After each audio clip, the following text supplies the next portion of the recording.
Now, during my trip across America, I met with over 200 subscribers and I had a lot of questions, and a question that stuck out in my mind from more than one person, but one person in particular, he asked me, you know, I noticed in your guys' videos that it seems like a lot of the opportunities that were available in China before aren't really there anymore, and things are changing and becoming a little bit more hostile towards foreigners, etc.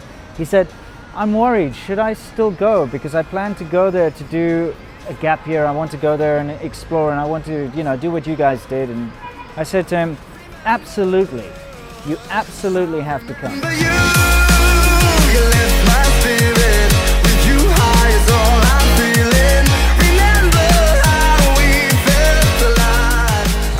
So, T-Milk, we are currently riding through some rural farmland roads near a very beautiful mountain range. It's gorgeous. In Jiangxi province. Yep. And we thought that we'd talk about the kind of people that should move to China. Yeah, like basically, should you, if you're considering it, should you, with your personality type, move to China? Would you handle it? Exactly. So we're going to talk about the kind of things to expect here, and the kind of people that we've known to survive and the kind of people we've known to fail. Okay. I wonder if we can get past here. This is some kind of, what are these? It's like a peach orchard. Yeah, some kind of, well, it's fruit of some kind, yeah. Anyway, okay, so let's talk about some failures, okay? Okay. I would like to begin by telling you, quite a while ago, I used to be the vice principal of a training center in Shenzhen, okay? And as such, I would, you know, help hire and, you know, accommodate foreigners that would come and be English teachers there. And I saw a fair few of them come and go. I think I did that job for about a year or so, maybe a year and a half. Okay. And I saw a lot of people come and go, and a lot of the reason why people left was they just suffered such immense culture shock coming here. Sure. You know, they came here thinking they'd have an adventure. Should we go down? Wow, look at this. Maybe up. What do we do, dude? Let's go up, probably get a better view. So get bit by snakes. Yeah. They basically came here thinking they were going to have an adventure, you know, of their life, and then for the first couple of weeks everything was like wow and amazing and weird and interesting, and then suddenly they started to go into shock, and they couldn't handle the vast differences in lifestyle and culture here. Right. Because it is different, in case you hadn't noticed. It's incredibly different. So maybe you can relate a story, and then I'll relate one or two of those stories. Do you know of anyone who came here and left very quickly? Yeah, I mean, I would say a good percentage of people do, actually. And a lot of people, what they do is they either find their life boring at home, and again, I'm not trying to sell you coming or you know, not coming to China right now. What I want you to think about is what kind of person you are, and would you do well here? Would you be happy here, really, right? Yeah. Now, I'm not happy that we're stuck in this mud and not going anywhere. Turn around. Turn around. Yeah. Okay. Yeah. We're Okay. tilling the land. Okay, so are you the kind of person that likes to get stuck in dirt? Well, welcome. Careful not to destroy any of the crops. Yeah. Be respectful. Be respectful. I don't think there's no freaking crops, bro. Okay. Okay, anyway. I notice a lot of people leave after either first few weeks or first few months, and the reason being is that they come here with this expectation that China is going to be really, really different than the boring life that they're living back home. And that's true. But it's so interesting that they couldn't really deal with it. Because, and I'm going to give you a checklist. If you're the kind of person who does not want to put the effort into learning a language, you're going to have a bad time. Number two, if you're the kind of person that doesn't find yourself good in social situations, you're going to have a bad time. Yeah. China is just a very, very social society. If you don't surround yourself or are okay with constant attention and you know, conversations with strangers and a very, very noisy social lifestyle, going out to KTV with people and having a lot of dinners and all this kind of stuff. And drinking. Yes. Another thing. If you're not that kind of person, then you're screwed. Yeah. Yeah, you might be a drinker, but you might not be a Chinese-style drinker. Yeah. You touched on noise, and that's very important. If you cannot handle noise, China's not the place for you. Right. Because even in the most rural of places, like this lovely place that we're going through now, right, we were staying in this little town there, and we were woken up at like 6 a.m. by fireworks, and there's a noise and trucks and all sorts of, and you know, the noise never stops. So you cannot escape noise in China. So be prepared. If you can't handle noise, don't come here, basically. Yeah. Okay, good. Let's wait. You want to head onto the main road and find another path? Yeah, we can. Okay. I really do kind of want to fly the drone from here, though. Get at least one shot from here, because it's nice and quiet. Okay. So, anyway, while I set that up, we can continue discussing. Let's do it. Okay. This is very beautiful out here. Yeah. Yeah. Anyway, so a lot of these people, I'll name him John. Okay. He came here and he was so excited. By the way, I was in a small city, or a big city in Inner Mongolia. There's about 3 million people there, but he showed up to teach at the university, John. Okay. And John was super pumped about his new life. His new, fresh off the boat, I'm going to teach in China. This is freaking awesome. Yeah, I'm going to change people's lives. I'm going to change people's lives. And what happened was John, within the first 3 weeks, I mean, when I went to his apartment to visit, I was the guy that helped all the foreigners in the university. Yeah. And so I went to his apartment because he needed me to turn on his washing machine because he couldn't read Chinese. Fair enough. Okay. Anyway, John had like box after box after box of snack cakes.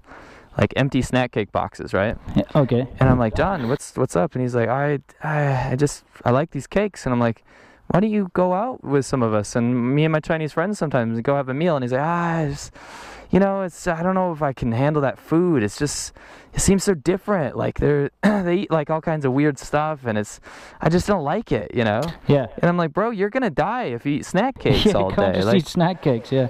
John, you know, it was a multitude of problems. He ended up getting in a relationship with a Chinese girl. Right. And she was a rural girl, right? She was definitely from the countryside, and she was just a bitch. Okay. Number two, she barely spoke any English. For John, it was impossible to communicate with her, so he's constantly calling me saying, what does this message say? Is she dumping me? Is she breaking up with me? That kind of stuff, right? Right. So John was kind of in a rough situation, and within 3 months of his first job, he went back to America. Yeah. And I think that story could be replicated 100 times over the people you've met as well. Oh, yeah. I mean, I'll get onto one or two of the stories I have. Number one is this young lady came from America. Mm-hmm. And, you know, the company would set them up in apartments, and granted, they were not the best apartments, but still Shenzhen, you know, so it's like it's not bad. It's not bad. I wouldn't want to live in them, but yeah, so she got an apartment. And one day she just didn't turn up for work. And I'd been talking to her, because every day she'd come in and she'd be like, wow, it's so amazing here, you know. I love China, it's so different type thing. Right. One day she didn't come into work, so they asked me to go and take a look in her apartment, you know, to go find her. Get there, and it was like, I think I've actually mentioned this before once, but it was disgusting. It was basically just filled with dead cockroaches. Like, she'd gone around and she'd bought, you know, Mr. Muscle. Is actually really good, by the way. Pro tip: to kill cockroaches, Mr. Muscle, spray them with that stuff. Done it before. Yeah. So anyway, tried to kill a rat with it once. Yeah, I remember that. Anyway, so she'd got this Mr. Muscle, and there were like empty canisters of Mr. Muscle lying around, and like dead cockroaches everywhere, right? And just like trash strewn across it. So, you know, she had obviously gotten scared by the sanitary conditions. Because look, it doesn't matter where you live in southern China. If it's going to be summer, you're gonna have cockroaches. Yeah, you know, everywhere. Even if you got like a $1 million apartment, it's gonna have cockroaches. Right. So, you know, she panicked and got on the first plane and left. I tried to get a hold of her and stuff, and she never, you know. She just never came back. Nothing happened. She basically just upped and left. Right. That's one of the stories. Oh man, there are tons, and they're all more or less the same. Like you said, there was another person who came here who was concerned about bees or something, honeybees. So she refused to get a cell phone because she said that cell phones kills bees. And it was like, look, we need to get a hold of you to tell you when your classes are and stuff. She's like, well, you know, sorry, I'm just going to come in when I come in type thing. But because she refused to adapt, you know, she couldn't survive here. And on top of that, if you're any kind of an animal compassion activist kind of person, China is going to break your heart. It's just going to break your heart. If you come here, you see the way people treat animals here. Yeah. It's, I mean, even me, I'm a hardened guy, and it turns my stomach, and I hate it. I absolutely hate it. So if you're any kind of compassionate animal type person, China is not the place for you. You're gonna, like I said, absolutely hate it. So, you know, there's all these kind of things you got to take into consideration. I'd like to kind of round it out with what kind of person should come to China, right? Yeah. Number one, if you have no, speaking of honeybees, dude, they don't care about drones. You got a cell phone. Yeah. Honeybee's fine. Yeah. What's Totally. wrong? It's right not gonna there. die Yeah. unless it gets chopped up. If you're the kind of person that is social, you'll probably enjoy it. Number 2, if you're the kind of person that doesn't have any commitments, I think you just chopped up the honeybee, dude. You literally just chopped up the honeybee. I didn't mean to. Dude. Anyway, I'm calling PETA. If you're the kind of person that that doesn't have any commitments back home, and I say this literally from the bottom of my heart, if you have anything that you need to take care of back home, like you have payments and outstanding bills and tax problems, and you owe money, and you have a relationship you're running away from, all this kind of stuff, you shouldn't come to China, because those problems won't go away. And when you come home, because you will come home, those problems are exacerbated, probably much worse, right? So it's not really an escape, No. Also, I'm saying this like, if you come to China, you probably won't expand any of your career opportunities. Yes. And I'm just talking about the average Joe. If your company sends you here, it's fine. But if you're just a dude and you're like, I'm going to go teach English for 5 years, and then I'll come back, and then I'm going to put it on my resume, no one cares. No one cares. I actually was having a conversation with someone the other day, and this guy's, he earns a lot of money, and he's in a very high-end sort of, what would you call it, training center, And the guy was just like, you know what, I've spent he's been here for a while, he's like spent the last 8 years of his life here. And he realized that he's basically learned no skills other than, how to teach English. And that's not like a proper, like, educational, like, let's teach English kind of thing. That's just oral English. Yeah. So he's learned how to be a dancing monkey. Right. And he's concerned that when he goes back, there will be nothing for him, because he has no skills now. That's a concern. That's a real concern. The previous thing he did, the previous field he was in requires you to constantly be like updating your skills in that field, and he hasn't been, so he set himself back. So think of it as an adventure. I really do think that China, I'm going to be 100% honest with you guys here, okay? China is one of those places where, stupid range extender, I suggest everybody who's got an adventurous spirit should come here, okay? But it's not long term. I think 4 to 5 years is what you should be spending in China. Yeah, don't go more than that. Because, it's a great place for a young man to have an adventure, right? Yeah. You will see and do so many interesting things here.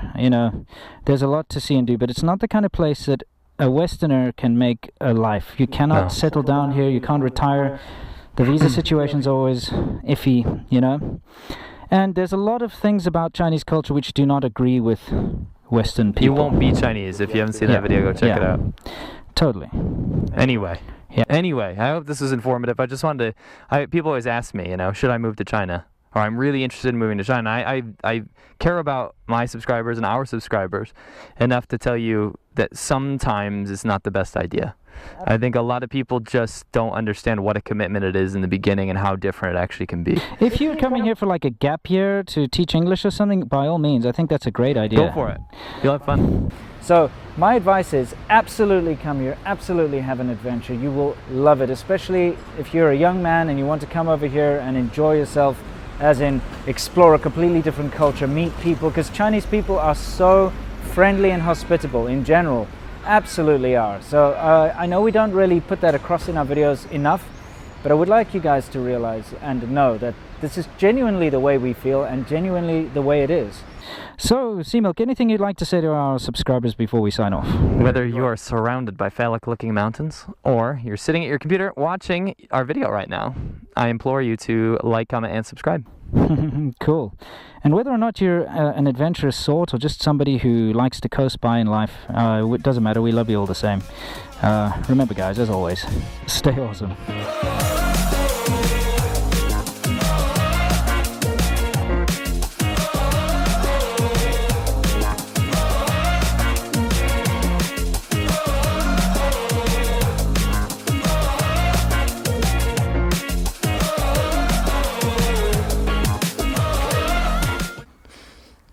What do you know? She was right after all.